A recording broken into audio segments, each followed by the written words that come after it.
As pessoas que vão mais passar por dificuldade nessa situação de coronavírus são as pessoas que trabalham com reciclagem, desde o dono do ferro velho aos catadores, que estão sujeitos a maiores riscos, porque o vírus resiste à superfície. Se você encostar no material, uma garrafa de óleo, uma caixa de leite, o vírus vai ficar ali. E aquele catador que não conhece, que não sabe às vezes nem o que está acontecendo no mundo, né? Acha que ele não tem todas as informações. Mal nós temos essas informações, o cara sem luva, sem nada, vai ter contato com esse material e aí vai pegar o vírus, levar o vírus para dentro da sua casa. E também lá, a pessoa que trabalha na reciclagem, que tem que separar o material, também está sujeito a encostar a mão, né, e pegar esse vírus. Agora, como é que essas pessoas vão sobreviver? Como que essas pessoas que catam latinha para sobreviver, que catam papelão, como que elas vão ter o alimento diário? É por isso que eu chamo esse governo de um governo cretino, que não dá oportunidade, que nunca deu oportunidade para as pessoas de terem um trabalho de carteira assinada, para que elas pudessem realmente ter seus direitos. O trabalhador autônomo tem que ser o governo tem que ir ao alcance dessas pessoas. Você é catador de latinha, você é trabalhador autônomo, vamos regularizar isso aqui para quando você precisar de um INSS você ter, para quando você precisar de uma situação, de um benefício, você ter o direito. O que nós temos no Brasil é um monte de gente esquecida. É um monte de gente que para o governo não existe, que para o IBGE não existe. Simplesmente pessoas que apenas vivem, elas não fazem nem parte do número, porque não são conhecidas. E é essa a situação do nosso país.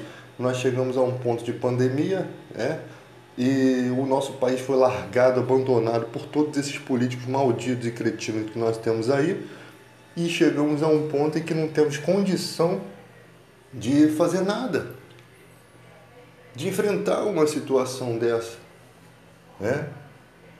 A coisa é muito grave. 24 casos, em um mês se tornam 24 mil casos. Nós já estamos em 900 casos. Aí você faz o cálculo. Então nós estamos em fase de pandemia, né? E o trabalhador sempre sofre, porque ele vai ter que tirar férias num dia que ele não quer, né? E não poder fazer nada nas suas férias, porque não vai poder sair de casa. Eu acho um absurdo a empresa botar de férias, cara. Porque férias é um direito do trabalhador de escolher o dia que ele quer tirar férias. Eu acho que tinha que haver um outro projeto para isso.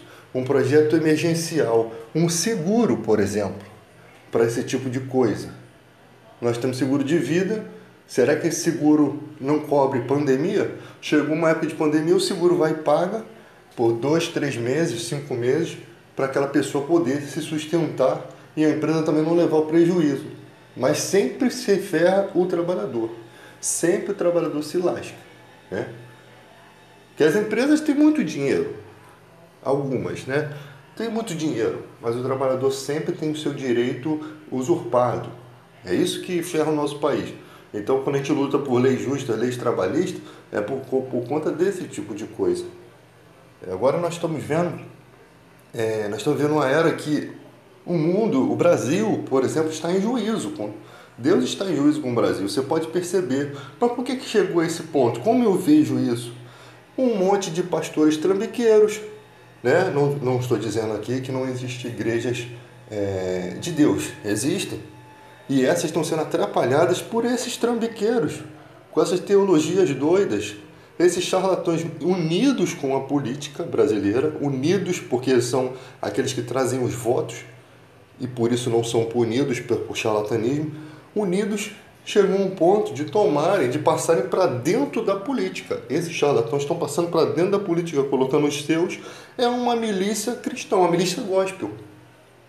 Porque, e você pensa que não é grave? É grave, muito grave.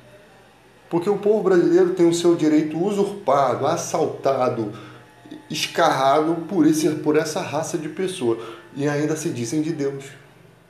Nós vemos o pastor Silas Malafaia brigando para poder fazer culto em época de pandemia. Que sabedoria cristã é essa, meu amigo? Que sabedoria é essa que você tem? Aonde você está com a cabeça? Que cegueira é essa que você tem? Porque eu sei que não é a vontade de fazer culto. Eu sei que são as despesas de pagar os pastores que têm salário, são trabalhadores de carteira assinada. A igreja, sustentar a igreja, eu sei que o objetivo é esse. Mas a sabedoria, quando você é homem de Deus, a sua sabedoria te eleva, Deus te dá a maneira de fazer. Faz um culto online e pede ajuda das pessoas.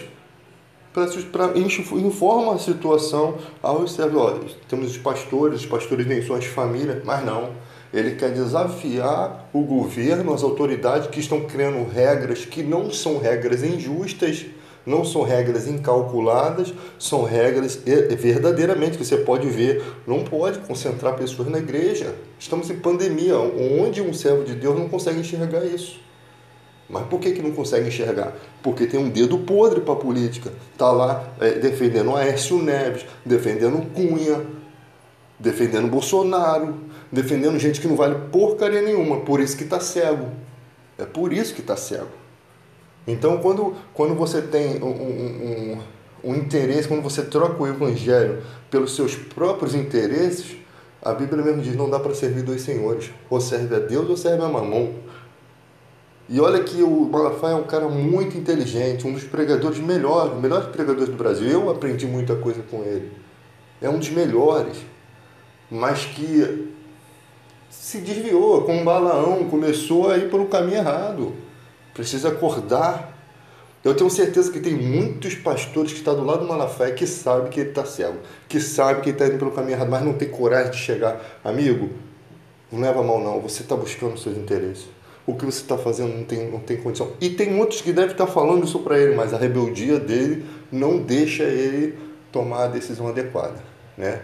A soberba, com a ruína, ela vem depois da soberba. Primeiro surge a soberba, depois ela te joga no chão. Então, galera, acorda, desperta, sai do meio dessa política imunda.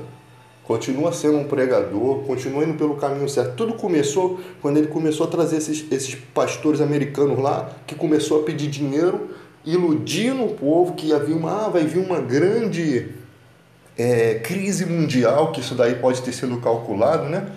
Crise mundial no Brasil e os servos de Deus vão precisar estar protegidos. Então doe 900, 600 reais, né? Gente, isso não existe.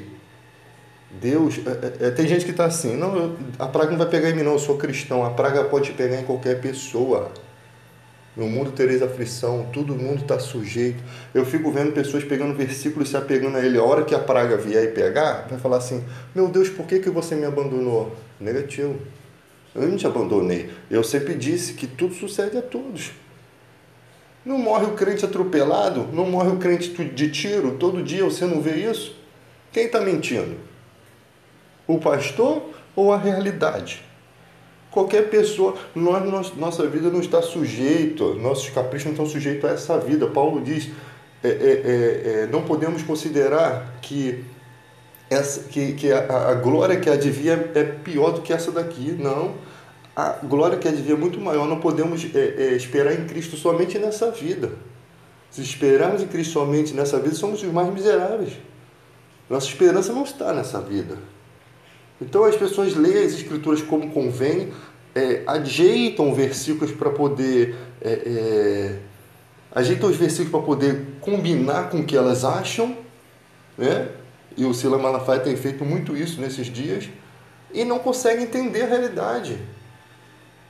Tem que ter o pé no chão, cara.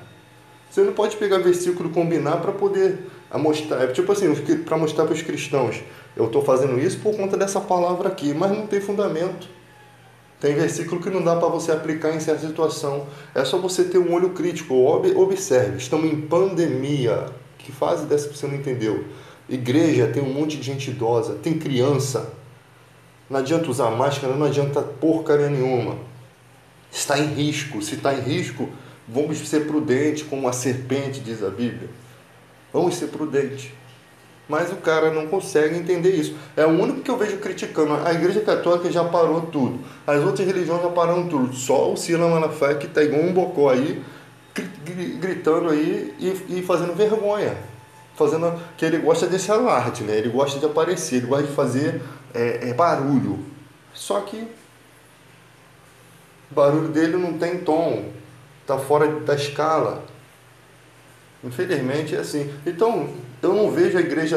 Eu até botei um texto assim: a igreja vai distribuir álcool em gel ou vai continuar roubando o fiel? Porque é isso que acontece. Eu sempre disse, se vocês virem meus vídeos passados, ouvirem as pregações que eu fiz no passado, que um dia chegar esse momento em que o povo da igreja ia depender da sua igreja. Eu não sabia se era um momento de guerra ou eu ainda falei, alguma coisa, alguma praga ou um momento de guerra. Um dia o cristão ia depender da igreja e os pastores iam fugir, porque são mercenários, eles não têm cuidado da igreja. E você percebe isso quando nem um álcool em gel esses caras são capazes de distribuir, nem uma máscara para a sua igreja. Eles não têm cuidado do rebanho. É isso que Deus quer que vocês vejam. Vocês passaram a vida toda dando dízimo para a igreja e você não vê ela com o amor de Cristo. Em época de pandemia, quando você precisar, esses caras vão fugir. Esses caras vão embora. Eles vão embora para o lugar onde não tem praga. E você que vai ficar aqui. Porque vocês estão confiando nesses caras. Eles são mercenários. Jesus fala, árvore boa não dá maus frutos. E nem árvore ruim dá bons frutos. Eles vão fugir. Eles são mercenários, não têm cuidado com o rebanho. Não doam álcool em gel, não doam máscara. Empresas, grandes empresários, pessoas ricas não fazem nada, são pão duros, não doam nada para ninguém. É cada um por si nesse país, cara. E isso vai ter que mudar. Lá no Japão, as pessoas usam máscara por causa do pólen das árvores, mas também usam máscara se tiver com simples resfriado. Simplesmente para não transmitir um resfriado para o seu próximo, para o seu semelhante. Eles têm um cuidado com o seu semelhante. Aqui no Brasil não tem esse cuidado. Não tem esse amor, não tem isso. Precisamos acordar, precisamos despertar. Né? E agora como é que vai ser as próximas eleições? Se o exército se declarar estado de pandemia, você for pego na rua, é 12 anos de cadeia. O exército vai tomar as ruas. E o meu medo é que o Bolsonaro dê um golpe militar. Nessa situação, né? Porque 2 ou 3 meses o exército tomando conta, as pessoas vão ficar aí. O exército tomando conta, como é que dá certo? E aí esse cara dá um golpe, né? Já está sem prestígio nenhum, não tem nada a perder. E também a gente... Vamos ver o que vai acontecer com o Brasil. Eu estou aqui ansioso para saber o que vai acontecer com o Brasil. Porque eu sei que depois disso tudo, o Brasil vai conseguir se desenvolver. As pessoas vão ficar mais inteligentes. As pessoas vão acordar mais para a realidade. Porque tem gente que está fora. Não estudou o golpe de 64, não sabe o que foi a ditadura, acham que sabe, querem a ditadura de volta sem saber a maluquice, né? É engraçado eles falando tanto que não, o Bolsonaro foi eleito democraticamente, você tem que respeitar, mas e João Goulart também foi eleito democraticamente, ninguém respeitou, deram um golpe no cara e vocês acham isso justo, e vocês querem o AI-5, sem saber o que é o AI-5, eles acham que o AI-5 é um piquenique, eles devem achar isso, onde vão sentar todo mundo na praça, vai ser tudo bonito, os militares tomando conta de tudo, é uma palhaçada. A pessoa não sabe nem a história do Brasil, quer discutir com você.